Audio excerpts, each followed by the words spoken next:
E uma das coisas que as pessoas mais me perguntam, né, é quanto ao pH da água.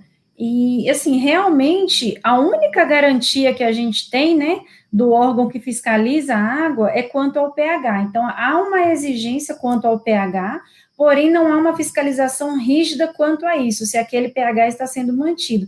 Por que é importante falar isso? Porque, às vezes, você escolhe a água dessa marca aqui para comprar, para tomar, só que, de acordo com o lote, tudo que está escrito aqui no rótulo, se você for ler novamente na hora de comprar, você vê que já mudou.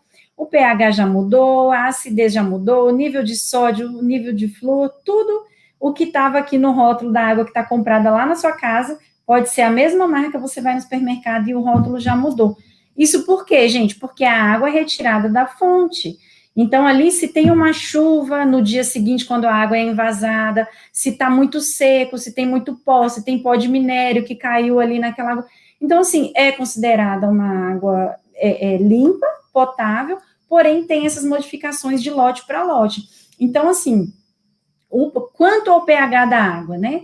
O pH, ele é medido de 1 a 14, sendo que o pH 7 é um pH neutro, né? O pH do nosso sangue, ele é um pH razoavelmente neutro, que fica ali entre 7,35 e 7,45. Então, a água, quanto ao pH, o ideal para ingestão é que quanto mais alcalina, melhor, né? Então, assim, uma água com pH 10, por exemplo, é muito melhor, né, do que para a gente ingerir, do que a água ácida. E já para banho, para uso externo, né, para fazer escaldapés, a água ácida é melhor. Então, tem essa diferença também, tá?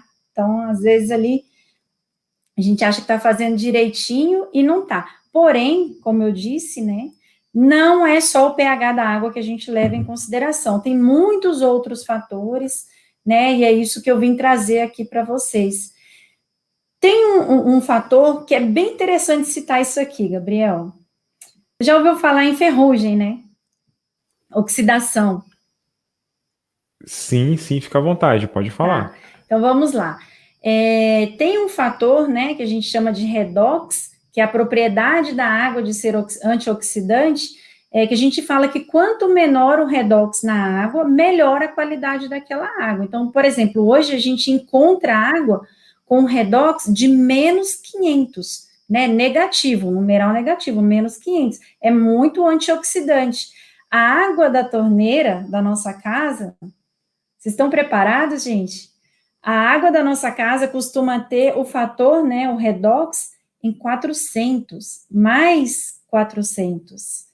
Então, assim, é uma água péssima para o nosso consumo. Isso significa que o potencial dela de oxidar, de enferrujar o nosso organismo é muito grande. Então, olha o quão grave isso é, né? A gente não ter essa informação, né? Então, assim, são vários fatores que a gente tem que considerar para dizer se uma água é de boa qualidade ou não, se ela é saudável, está fazendo bem para o nosso cabelo ou não. Então, às vezes, seu cabelo está caindo porque você está cozinhando o arroz com feijão na sua casa com a água da torneira, né? Você já parou para pensar nisso? Pode ser um dos fatores. Muito interessante, né?